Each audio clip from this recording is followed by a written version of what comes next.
Отборът на Левски записа нова победа в първенството срещу Родопа с 3-0. Сините играха без голяма част от титулярите си поради контузии и наказания.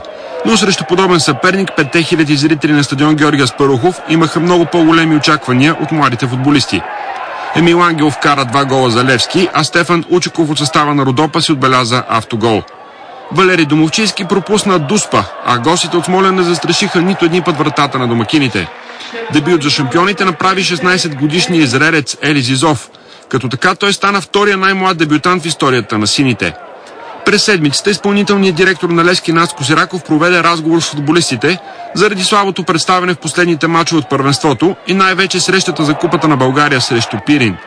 Треньорът Станимир Стоилов се надяваше резултата от този разговор да проличи още в мача срещу Родопа. Но това така и не се получи. Наско Сираков призна, че Левски изиграл поредния си слаб мач през пролетния полусезон, а Стоилов допълни, че е доволен единствено от играта на Николай Димитров и Димитър Телкийски и разочарован от Миланко Приваров, Валери Домовчийски и Мариан Огнянов.